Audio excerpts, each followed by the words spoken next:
Presiden baru saja diberitahu tentang jatuhnya sebuah F-15 di Iran. Ini adalah jet tempur buatan Amerika. Sebuah pernyataan dari CENTCOM akan segera dirilis. Koresponden Keamanan Nasional Jennifer Griffin membawa detailnya. Jen, apa yang kamu ketahui? Trace, kami memiliki beberapa detail tentang F-15 yang diduga ini dan ditembak jatuh di barat daya Iran. Itu terletak di provinsi yang sebenarnya paling dekat dengan Pulau Kark yang sering kita dengar akhir-akhir ini. Kami telah menghindari melaporkan hal ini sampai sekarang karena ada operasi pencarian dan penyelamatan yang masih berlangsung. Tapi sekarang setelah kami tahu bahwa Presiden telah diberitahu tentang F-15 yang ditembak jatuh, kami mulai menerima beberapa detail. Detail dari sumber terbuka secara online yang menunjukkan bahwa kursi pilot F-15 terlihat di darat, yang mengindikasikan bahwa setidaknya salah satu pilot telah melontarkan diri dan pilot tersebut tidak berada di lokasi saat foto diambil. Jadi ini menunjukkan bahwa setidaknya satu orang mungkin selamat. Ada 2 pilot di dalam F-15 dan mereka akan terbang. Selain itu kami juga melihat beberapa video dari sumber terbuka yang menunjukkan bahwa ada 2 helikopter. Berada di udara pada siang hari itu berbahaya. Ini sekali lagi menunjukkan betapa mendesaknya misi pencarian dan penyelamatan ini karena sangat jarang melakukan misi pencarian dan penyelamatan dengan helikopter terbang rendah di atas area yang mungkin diperebutkan. Nah, mengingat ini terjadi pada siang hari, hal ini menunjukkan adanya urgensi dan mengisyaratkan bahwa beberapa pilot mungkin selamat. Trace? Saya tahu kamu sudah lama bekerja di bidang ini, Jennifer. Saya rasa banyak informasi yang masuk tentang pencarian ini untuk memberitahu rakyat Iran tentang rencana ini. Beberapa pilot mungkin ada di luar sana. Apa yang kita ketahui tentang TV Iran, seberapa dapat dipercaya, dan seberapa besar kekhawatiran tentang orang-orang yang diarahkan untuk bertindak dengan cara tertentu di negara itu. Jadi, media Iran, Trace, dikendalikan oleh negara. Ini adalah jaringan propaganda yang pasti punya kepentingan. Dan selama 32 hari terakhir kita telah melihat mereka beberapa kali mengklaim telah menembak jatuh F-35. Padahal itu tidak benar. Itulah sebabnya sangat penting untuk memastikan secara independen bahwa F-15 itu benar-benar jatuh. Jadi beberapa detail yang disampaikan oleh pihak Iran mungkin saja merupakan propaganda untuk rakyat mereka sendiri. Saat ini Presiden CMEA telah diberitahu tentang jatuhnya F-15 dan CENTCOM seharusnya segera merilis pernyataan. Jadi kami merasa yakin untuk melaporkan fakta bahwa F-15 memang benar-benar jatuh. Namun dalam hal keandalan televisi pemerintah Iran, itu adalah bagian dari upaya perang. Saat ini Trace adalah... Anda tahu, mari kita ajak Benjamin Hall ke dalam percakapan, karena kita masih belum tahu bagaimana F-15 itu jatuh. Belum diketahui apakah itu karena kegagalan mekanis atau ditembak jatuh. Masih banyak hal yang belum bisa dikonfirmasi. Benjamin, benar, di saat-saat seperti ini kami memantau secara online dan mengikuti beberapa video yang telah beredar. Dan berhati-hatilah menurut televisi pemerintah Iran, namun muncul gambar kursi pelontar di tanah. Jadi jelas bahwa kursi itu memang telah digunakan dan tidak ada satupun pilot di sekitarnya. Namun sejak awal ESA dan ESA bertindak dengan hati-hati terhadap Iran menggunakan pembom B-2 dan pesawat ketinggian tinggi dalam upaya untuk mencapai supremasi udara. Dan ada persepsi bahwa supremasi udara telah dicapai, jadi akan menarik untuk melihat bagaimana pesawat itu bisa ditembak jatuh. Sekarang televisi pemerintah Iran dan televisi pemerintah mereka, Anda tidak pernah bisa mempercayai apapun yang mereka katakan 100%. Tapi mereka juga membuat pengumuman menawarkan hadiah sebesar $60.000 bagi siapa saja yang menemukan para pilot itu. Itu setara dengan 10 juta dalam mata uang setempat. Ini adalah sesuatu yang belum pernah kita lihat mereka lakukan sebelumnya. Meskipun ya, mereka pernah melakukannya. Mereka mengklaim bahwa mereka sudah pernah menembak jatuh pesawat sebelumnya. Jadi ada kesan bahwa mereka juga sedang aktif mencari para pilot itu.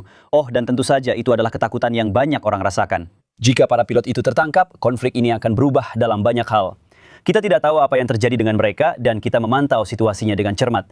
Kita tahu bahwa para helikopter juga berada di lapangan untuk melakukan pencarian dan penyelamatan. Kita sudah melihat helikopter di bagian selatan Iran itu jadi. Lihatlah. Kita tahu ada operasi pencarian dan penyelamatan yang sedang berlangsung. Kita tahu bahwa pesawat itu benar-benar jatuh. Kita tahu bahwa Presiden Trump sudah diberi informasi dan kita sedang menunggu untuk mengetahui lebih lanjut. Saat ini, Trace. Benjamin, tunggu sebentar. Kita akan memanggil Letnan Kolonel Darren Gobb, mantan pilot Black Hawk dan Komandan Batalion Kolonel. Apakah Anda melihat pesawat itu dan apa yang dibicarakan Benjamin? Di sana? Ada beberapa foto kursi pelontar di tanah, tidak ada pilot di sekitarnya. Ini semacam situasi kabar baik dan buruk.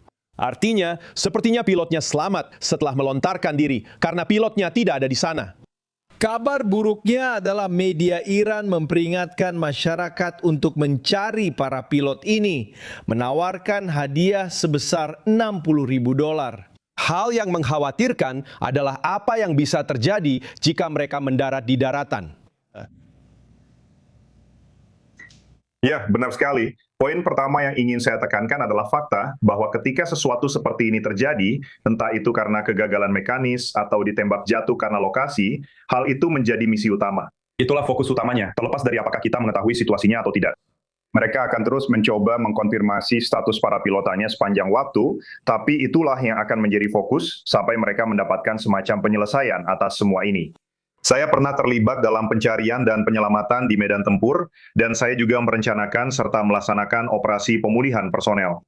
Dan saya bisa bilang bahwa seluruh wilayah CENTCOM, begitu juga dengan sumber daya nasional, akan dikerahkan dalam operasi seperti ini. Dengan rencana yang sangat terstruktur, berlapis-lapis, mulai dari luar angkasa hingga ke darat. Tentang bagaimana menyelamatkan pilot di belakang garis musuh, itu akan segera dijalankan begitu mereka menerima laporan. Siapapun yang menonton bisa yakin bahwa militer sangat serius dalam upaya penyelamatan pilot yang ditembak jatuh atau hilang di belakang garis musuh. Terlepas dari bagaimana hal itu bisa terjadi. Ya, jadi maksud Anda ini langsung terjadi. Dan saya jadi penasaran, kenapa? Jennifer Griffin sedang berbicara tentang risiko helikopter yang terbang rendah yang mungkin sedang melakukan pencarian. Apalagi yang bisa dilakukan untuk menilai secara tepat apa yang terjadi pada para pilot dalam kasus ini, Kolonel? Baik, para pilot akan membawa sistem yang jika masih berfungsi dapat digunakan untuk mengirimkan sinyal guna memberitahu status mereka. Dan saya tidak bisa membahas terlalu banyak detail tentang itu, tentang pengiriman pesawat untuk menyelamatkan para pilot. Itu dilakukan setelah menilai ancaman untuk memastikan bahwa kita tidak menciptakan masalah yang lebih besar dengan mengirimkan helikopter terbang rendah.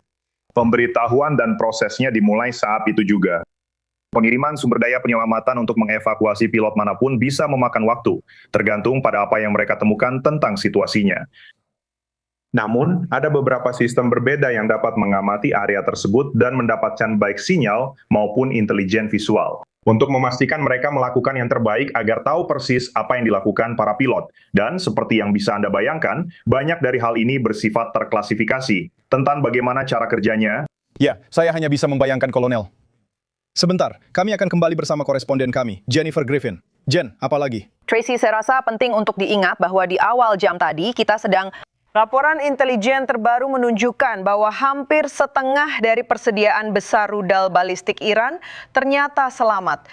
Meskipun telah dilakukan lebih dari 11.000 serangan oleh Angkatan Bersenjata IUMOA, Angkatan Udara dan juga oleh Israel, sungguh sebuah keajaiban bahwa tidak lebih banyak pesawat yang mengalami kegagalan mekanis di atas Iran, mengingat jumlah penerbangan dan banyaknya serangan yang terjadi. Ingatlah bahwa 3 F-15E ditembak jatuh oleh tembakan kawan sendiri di awal konflik oleh seorang pilot Kuwait yang gugup, yang salah mengira mereka sebagai musuh. Tapi mereka selamat, mereka berhasil keluar dengan kursi pelontar dan mendarat dengan selamat. Dikatakan bahwa setidaknya 1 dari pilot tersebut sudah kembali bertugas dalam misi penerbangan di atas Iran. Agar kita semua ingat, mengenai rudal balistik yang berhasil selamat, banyak peluncur rudal telah dihancurkan. Namun kami mengetahui bahwa Iran menembakkan 3 gelombang rudal balistik ke utara Israel, yang menunjukkan bahwa peluncur rudal tersebut sulit ditemukan. Ya benar, mereka biasanya bersembunyi di terowongan bawah tanah yang telah dibangun selama 20 tahun terakhir. Jadi masih ada bahaya bagi para pilot yang terbang di atas Iran, baik dari serangan anti pesawat maupun kemungkinan kerusakan mekanis. Kita tidak tahu apa yang menjatuhkan F-15E ini, dan fakta bahwa Iran masih mampu mengancam negara-negara Teluk dengan rudal balistik dan drone, serta Selat Hormuz. Selain Iran itu sendiri, ini menunjukkan bahwa meskipun mereka masih memiliki beberapa, rudal dan drone akan tetap menjadi ancaman bagi negara-negara tetangga. Misi ini masih jauh dari selesai. Selain itu, tetap sangat berbahaya untuk mengirim pilot ke wilayah yang diperebutkan ini. Ya. Hanya untuk memperjelas, Jen, kamu bilang tidak tahu penyebab jatuhnya pesawat itu. Senkom diperkirakan akan merilis pernyataan sewaktu-waktu. Senkom kemungkinan tahu bagaimana pesawat itu jatuh dan itu akan diumumkan dalam pernyataan tersebut. Atau menurutmu itu hanya pernyataan umum saja? Saya percaya kita hanya akan mendapatkan sangat sedikit detail dalam pernyataan dari Senkom itu. Mereka mungkin hanya akan mengkonfirmasi bahwa F-15 kemungkinan jatuh, tapi itu masih dalam penyelidikan. Dan itu penting karena mereka juga tidak. Seringkali laporan awal tidak jelas. Mereka menghindari menyebarkan data yang salah atau memberikan penilaian kerusakan kepada pihak Iran. Itulah mengapa masalah ini sangat sensitif sekarang. Karena itu kami berhati-hati dalam menyebarkan informasi ini sampai Presiden diberitahu. Karena saya ulangi, kami tidak ingin melakukan apapun yang bisa membahayakan nyawa para pilot itu jika mereka selamat dan jika keduanya belum diselamatkan.